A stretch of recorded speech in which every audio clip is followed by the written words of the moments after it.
Hey, hi, I'm Sarah Smith, and this is the School Finance in California for our presentation. I will be going first to discuss the history of equity in school funding. And of the two articles that I decided to read up on for this assignment, I discovered most of the funding schools had to be established over time. This quote from the first article that I had read states that American public schools are financed by local districts through property taxes. And although originally they were funded through the property taxes in specific areas, this would cause an issue that mimicked segregation. This posed not only the issue that kept children from growing education-wise, they also put children at risk at succeeding to be part of the community. Lower funded schools were falling behind and they weren't able to catch up due to outdated textbooks, lack of materials, and even underrated staff. These issues were very unfortunate and they needed to be reformed in order to provide equity in the school funding so that all students would have an opportunity at being academically successful, regardless of the neighborhoods that they had lived in. A few of the tactics that had been accomplished for promoting equity involve horizontal equity, which is equal per student funding. So that means that every student would have their own textbook, or they would have a desk, or they would be able to have the same chance at successful education as other students in their same grade. And vertical equity, the quote from the article states, began to provide weighted formulas that offered more or less funding due to the characteristics of the students they served, which I think holds heavily on the equity portion, because this means that if a student needs like a translator, that they'll be able to have that in the classroom to help that student succeed just as the other students in the class. Or if they needed to set aside a specific time frame in the day for those students to go to a different classroom with a special teacher so that they can get the appropriate education and be right along the same guidelines as the students that they are in the classroom with for their normal classroom.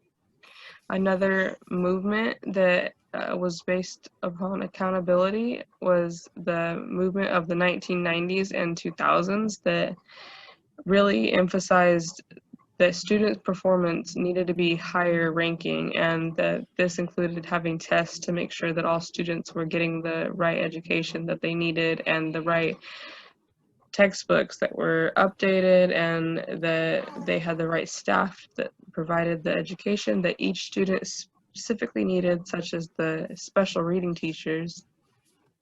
These reforms helped the distributions of the funds to go towards all the schools equally in the district, although we still have some issues with certain districts having less funds for certain schools in their district, which is something that is heavily being worked on still. The other article that I had read explains that now to have students being up there with the equity, acceptance, and accountability for schools. Excuse me, can't cut that out though. Just straight recording. So have the accountability for schools having equity within their students means that they'll have plenty of up-to-date textbooks, they'll have all the materials they need, they have the various staff like I had previously mentioned, and also now we have computers in classes. And I had worked in one school as a volunteer, and the students had broken computers, none of them had headphones, and that's something that in that district that they were really working on. And although they had updated textbooks, that's one more thing that they weren't allotted the funds to have these computers and have, they had to deal with what they could so that the students all got the same opportunity as other kids in other districts around Bakersfield, that they had the up-to-date laptops, or they had keyboards that actually had all the keys on them. And I feel that with these plans and policies in place, that it's just a work in progress, and we're going to continue to benefit the students as long as the schools and the taxes, they keep up to date and they keep, reforming to make sure that all the students have the funding. And the LCAP and the community-based reform will continue to see where the funding should go and see where the schools are actually taking their goals and creating a plan that helps all students. And now the LCFF is going to be discussed more about from Zoe, so she can go ahead and take it away. All right, so where did the LCFF come from? Well, before 1970, school districts had the power to increase property taxes to raise revenue for school, which basically meant that the districts were able, if they realized that they needed more funding, they were able to raise the property taxes of the houses surrounding the school, whether or not it was a wealthy school. So they could raise property taxes on low-income families, and this would affect the community a lot. So in 1968, the father of a student attending a low-income school in Los Angeles filed a lawsuit against the state of California known as Serrano versus Priest. Ivy Baker Priest was the state treasurer at the time, and this case actually has three parts. The first part is the initial case, where the court ruled that the rights of low-income students were being violated by being denied the equal access to educational opportunities. And then the second part of the case was upheld in the Supreme Court in 1976. And this was a really landmark case for California and the whole country, because after the two initial cases, it sparked more people coming forward across the country to speak out about the inequality of funding for schools. More people felt like they could put their voice out there and mention the inequality. I can't click next. Okay, so the Serrano versus Priest, the first initial court case from 1971, there were three causes of action that resulted from this. The first was California's method of funding public education, because of its district-to-district disparities, fails to meet the requirements of the Equal Protection Clause of the 14th Amendment of the United States Constitution and the California Constitution. The second was, as a direct result of the financing scheme, they're required to pay a higher tax rate than taxpayers in many other school districts in order to obtain for their children the same or lesser educational opportunities afforded to children in other districts. And three, that an actual controversy has arisen and now exists between the parties as to the validity and constitutionality of the financing scheme under the 14th Amendment of the United States Constitution and under the California Constitution. So basically the court ruled that this was unconstitutional. The students were being denied a right that had already been put in place for them. Next. So the LCFF, in 1972, the Senate Bill 90 passed, which introduced the first version of the revenue limit funding. So this bill, the Senate Bill 90, was kind of the first stepping stone to the LCFF as we know it today. And as we know it today, it was proposed in January 2013 and signed by Governor Jerry Brown in July of the same year. And The father who originally came forward in the very first case, they actually have a website, which I'm pretty sure it started as like an article or like a newsletter or magazine or something like that. But now it's a multimedia educational platform, and it was founded with the sole purpose of educating people on Cyrano versus Priest and educating them on that they have rights as far as school funding is concerned, and that parents shouldn't just sit by and let their children receive less when it's not fair to them. Next. So how does the LCFF work? Local control funding, the local control funding formula gives local districts more control over where the state funding they receive actually goes. So districts receive money from the state based on a few things: average student attendance, as well as the concentration of certain subgroups. And the money for general education is allocated in 3 ways under this formula. There are the base grants, which is the bulk majority of funding that schools receive.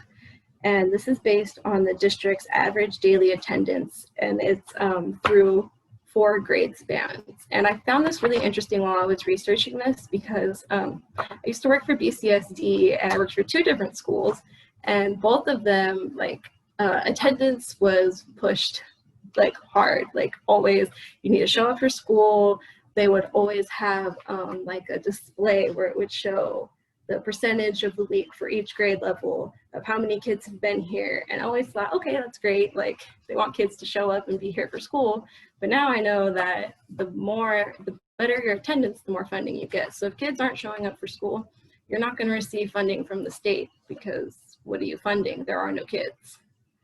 And then the 3 grade levels it spans are K through 3rd, 4 through 6, 7 through 8, and 9 through 12. Next. Oh, no, I'm sorry. That was my note card. Supplemental grants are the next level, and this is for the targeted student populations. So for low-income students, English learners, and foster youth, schools can receive a 20% increase in the grade span base rate for each qualifying student. And then the next level would be concentration grants. And if a school has more than 55% of students who fall into the target groups of low-income English learners or foster youth, then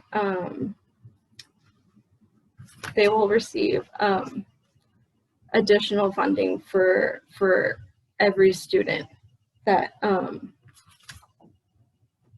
that falls into that group.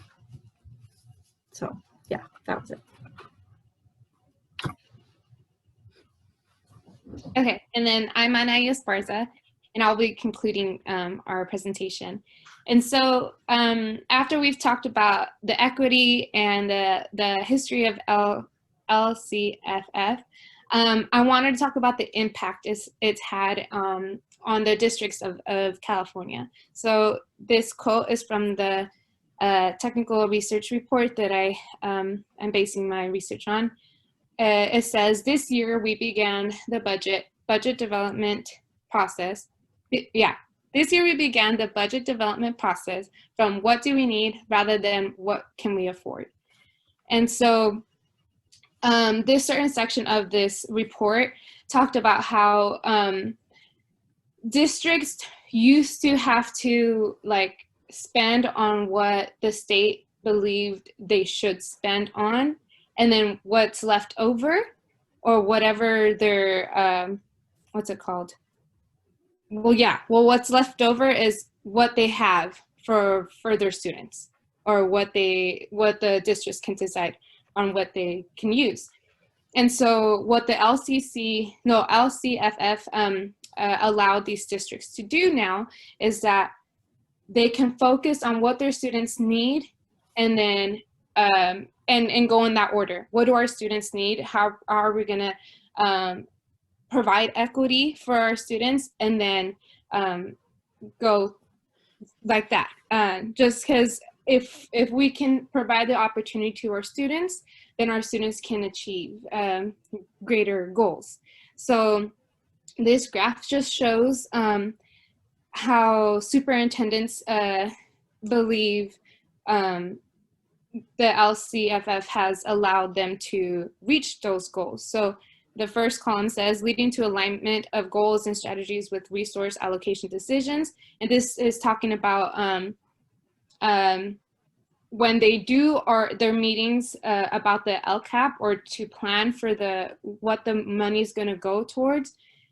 Do they believe that it's that the LCFF has aligned to their goals? And so the dark blue is strongly agree. So 36% of people, of superintendents or admin who participated in this study conducted by Stanford University strongly agree that the LCFF has helped them, or the LCAP, the plan to move forward with the LCFF, the formula. They agree that it has helped them align their goals. So like I said in the quote, it went from what can we afford to what do our students actually need, and how are we going to align, how are we going to achieve our goals, you know? And so then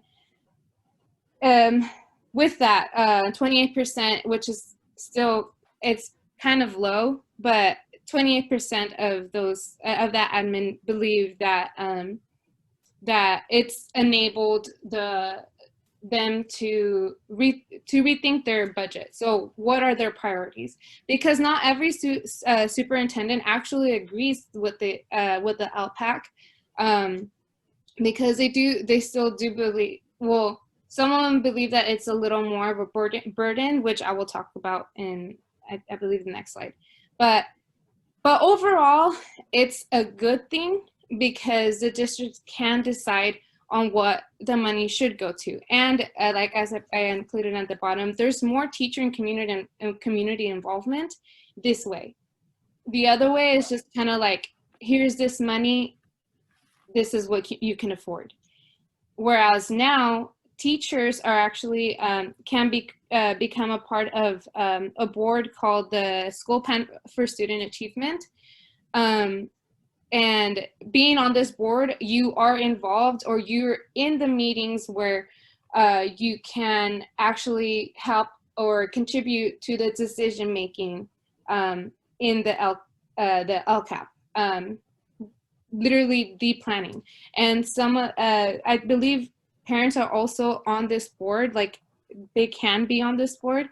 So, but I spoke with a teacher from the Lamont School District, and she expressed how even though there's this opportunity, teachers can be on this board, and parents can be involved in the actual decision making of the funds, or distributing of the funds. Not many do. Not many teachers do, and not many parents actually go to these meetings. But either way, overall, it's better because the districts can control where the money is going to go to, and mostly it's going to go to the students' needs. But there is some admin who still don't exactly completely agree with it. And next, please. Okay, so this is an example of the LCAP for the Lamont School District. And if on the blue part, it says total LCFF funds. Oh, 1 second. So I messed up, though. This is the Panama Buena Vista Union School District, actually. And their total revenue that is allocated for LCFF, like this is the 179,865,726 is the budget that they have, that the district has control over, on what they can, from this money, they can decide what are their priorities, what do their students need. That's not the total money. They have more revenue, but this is the money. It's 83% of their total funds, like overall. 83% of the other funds are LCFF funds. So, which is a lot, but in the grand scheme of all their school, elementary schools and junior high schools, it kind of dividing it to all those schools, it is not that much. Well, once it's divided. But I wanted to include this paragraph. Oh, sorry. Can you go back? Sorry. I wanted to include this paragraph because if you look just like this is what's provided to the parents. The parents have access to what the LCAP is, and there's more like describing what this pie chart means. But one of the reasons that superintendents and admins are kind of against this, or not against this, but they're for more reform, they want more improvements to the LCAP, the LCFF plan policy, because of the lack of transparency of this pie chart. But pie charts are supposed to be kind of brief or vague, but some superintendents and admins, according to the technical research report from Stanford University, believe that the LCAP in general lacks transparency. So if I was a parent and I would look at this, when I first looked at this, I was kind of lost, because I mean, I can see this is the amount of money going here, this amount of money is going here, but you can't see exactly where the money is going. We know that LCFF funds are 179 million, but that's all we know. We know that the district had control of that over that portion of money, but we don't know exactly what it was used for. So it's kind of like we have to put our trust on the people on the SPSA board or the admin. We're just trusting that they're going to the needs. And then now you can go next, sorry. But I think I made a mistake. So the next slide is actually the same pie chart, because I messed up. So this one's still Panama Buena Vista school district, but so I can just skip. You can just go to the next one, because it's the same thing, about the same thing. So any negative feedback. So like I was saying, not all admin agree. They agree with the grand scheme or the idea behind the LCFF, because they want to make sure that they close the opportunity gap and achievement gap for their students. But it has increased tension in contract negotiations. So like I said before, it was kind of like, here's this money, this is what's going to be used for, this is the rest for whatever you think you need. So because now the district has pretty much control over a large portion of their funds, it's kind of like, okay, so what do we do now? Like, what are priorities? And so the contracts have to be negotiated by the districts. So it leaves room for tension on the district level, and then increased burden on the school superintendents. So this is obviously, like we looked at the pie charts before this, it's a large chunk of money that now the district, the school superintendents are responsible for. They're responsible in allocating this money, this large amount of money. So it is a lot of money for them to now allocate, and it's on them. It's their responsibility. And then the third one is lax transparency and readability. Like I said, maybe the people inside those meetings who are making these plans understand what the brief document that is available for parents, what it means. But for parents looking at this, or people who do not go to these meetings or are not able to go to these meetings, it's really hard to understand. So these are all recommendations, things that I've noticed in the technical research report, plus the interview that I made with the teacher in La Mancha School District. And then the fourth one was representation is insufficient. This teacher, her name is Ms. Olvera from, she's a 5th grade teacher, and she believes that the representation, the LCAP doesn't accurately or sufficiently represent the needs of their school district and then the needs of their school.